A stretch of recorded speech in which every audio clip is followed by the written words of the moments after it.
What's up everyone? Pernah nggak sih kalian itu ketemu orang yang kelihatan percaya diri banget soal suatu hal, tapi ternyata mereka salah besar? Atau mungkin malah diri kita sendiri yang seperti itu? Nah, fenomena kayak gitu dikenal dengan istilah Dunning-Kruger Effect. Di video ini, aku bakal ngebahas apa itu Dunning-Kruger Effect. Kenapa orang yang kurang berkompeten sering merasa lebih pintar daripada yang sebenarnya, dan gimana kita bisa menghindarinya. So, dalam kehidupan sehari-hari, seringkali kita menemui situasi di mana orang yang nggak punya banyak pengetahuan atau pengalaman justru merasa yakin banget dengan pandangan atau keahliannya. Sementara di sisi lain, orang yang benar-benar berkompeten justru lebih rendah hati dan cenderung meragukan kemampuannya sendiri. Fenomena inilah yang jadi inti pembahasan kita kali ini. Mari kita telusuri lebih dalam soal kenapa ini bisa terjadi and let's get started.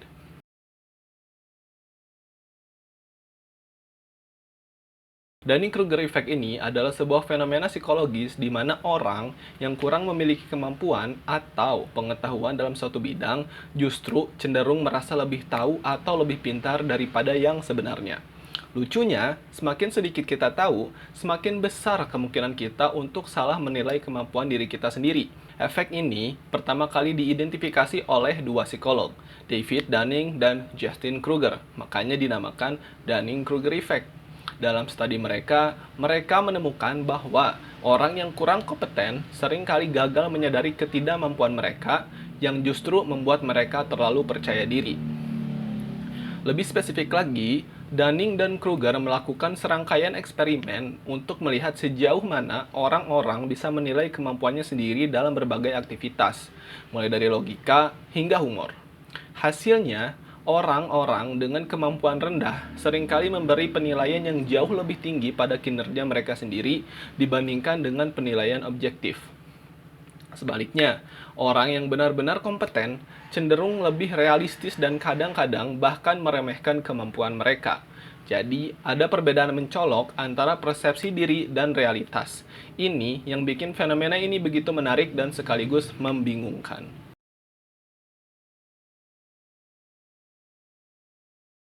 Kenapa orang bisa terjebak dalam Dunning-Kruger Effect? Nah, penjelasannya terletak pada bagaimana kita belajar dan menilai kemampuan diri kita sendiri. Orang yang kurang kompeten seringkali nggak punya alat yang diperlukan untuk menilai diri mereka dengan akurat. Misalnya, kalau kamu nggak paham sama sekali soal suatu topik, gimana caranya kamu bisa tahu kalau kamu salah?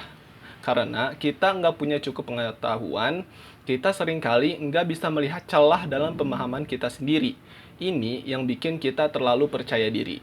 Di samping itu, ada istilah yang dikenal sebagai ilusi superioritas atau illusory superiority, di mana seseorang merasa lebih baik dari rata-rata, padahal kenyataannya tidak demikian. Ini adalah salah satu bentuk bias kognitif yang membuat kita menilai diri sendiri terlalu positif. Bias ini bisa dipicu oleh keinginan untuk menjaga harga diri atau ego, sehingga tanpa disadari, kita lebih memilih untuk merasa benar daripada mengakui kalau kita itu masih kurang paham. Dan karena kesadaran akan kekurangan itu tidak ada, kita tidak merasa perlu untuk belajar lebih jauh. Ini jadi siklus yang sulit dihindari.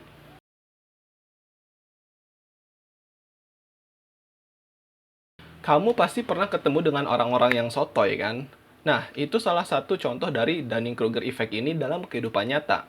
Misalnya, ada orang yang nggak pernah belajar tentang teknologi, tapi tiba-tiba merasa bisa memperbaiki komputer atau sebuah gadget elektronik cuma karena pernah nonton satu video tutorial di YouTube.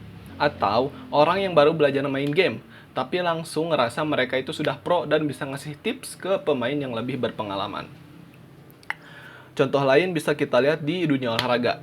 Seorang pemain bola yang baru latihan beberapa minggu mungkin berpikir bahwa mereka sudah cukup bagus untuk main di tim profesional, padahal mereka itu baru menguasai basic-basic atau dasar-dasarnya aja.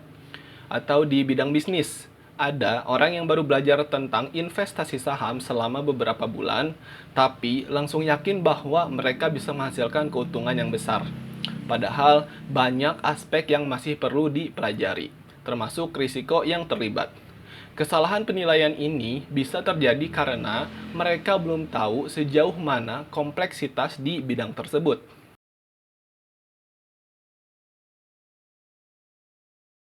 Dunning-Kruger effect ini nggak cuma lucu atau bikin kesel sih, tapi bisa punya dampak yang serius. Dalam skenario tertentu, efek ini bisa menyebabkan keputusan yang salah karena orang yang nggak punya cukup pengetahuan malah jadi paling dominan. Misalnya, dalam dunia medis, seorang pasien bisa mengira mereka tahu lebih banyak daripada dokter karena mereka cuma baca sekedar dari artikel di internet. Hal ini bisa mengarah pada keputusan kesehatan yang buruk atau bahkan berbahaya. Dampaknya bisa lebih luas lagi. Dalam dunia politik, Dunning-Kruger effect sering muncul ketika seseorang dengan pengetahuan minim merasa punya solusi yang lebih baik daripada ahli yang sudah bertahun-tahun mempelajari masalah tersebut. Akibatnya, keputusan yang diambil oleh orang-orang yang kurang paham bisa menimbulkan masalah besar dalam skala yang lebih luas. Ini menunjukkan bahwa Dunning-Kruger effect bukan sekedar fenomena psikologis biasa, tapi bisa berdampak nyata dalam kehidupan sehari-hari dan keputusan yang kita buat.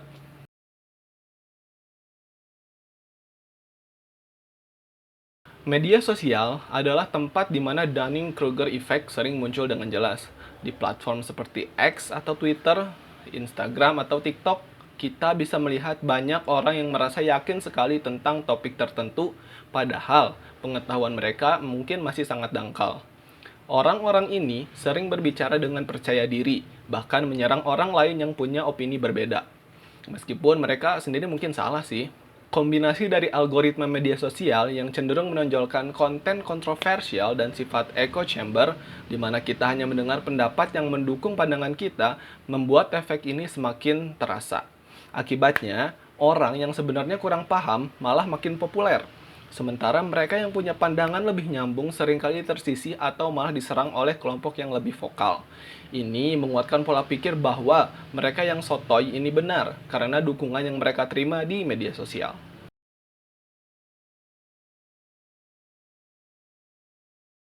Nah, sekarang kita sampai ke bagian yang cukup penting. Gimana caranya menghindari Dunning-Kruger effect? Pertama-tama, kita harus sadar bahwa kita nggak bisa tahu segalanya. Menerima bahwa ada banyak hal yang kita nggak tahu adalah langkah pertama yang penting. Kerendahan hati adalah kunci. Jangan pernah merasa bahwa kita sudah paham segalanya tentang suatu topik karena selalu ada ruang untuk belajar. Selain itu, penting juga untuk terus berlatih dan mengekspos diri pada kritik yang membangun. Kadang kita butuh perspektif orang lain untuk menyadari kelemahan kita. Salah satu cara yang bisa membantu adalah mencari mentor atau guru atau orang yang lebih ahli di bidang yang kita pelajari. Mereka bisa memberi kita wawasan yang lebih objektif tentang kemampuan kita, dan dengan begitu, kita bisa menghindari terlalu percaya diri dalam hal-hal yang kita belum sepenuhnya kuasai.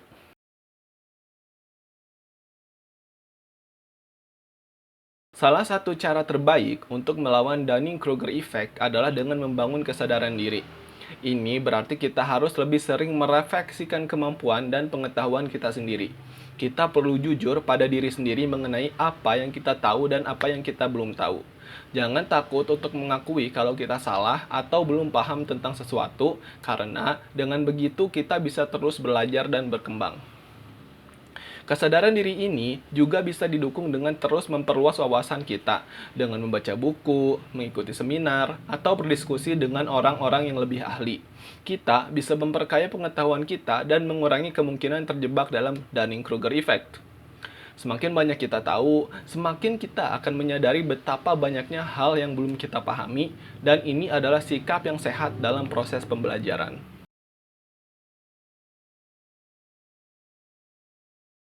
Dalam dunia pendidikan, Dunning-Kruger effect juga sering muncul. Siswa yang baru belajar sebuah konsep mungkin merasa mereka sudah sepenuhnya paham, padahal mereka hanya mengerti permukaannya saja. Di sini, penting bagi para guru dan pendidik untuk membantu siswa memahami batasan pengetahuan mereka. Dengan cara ini, siswa bisa lebih terbuka untuk belajar lebih lanjut dan enggak terjebak dalam rasa percaya diri yang salah.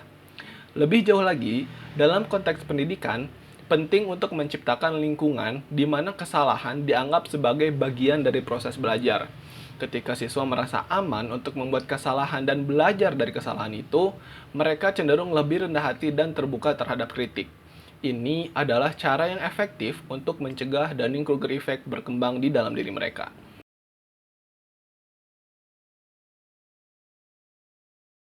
So, Dunning-Kruger effect adalah fenomena yang sering terjadi di sekitar kita, di mana orang yang kurang kompeten merasa lebih tahu daripada yang sebenarnya.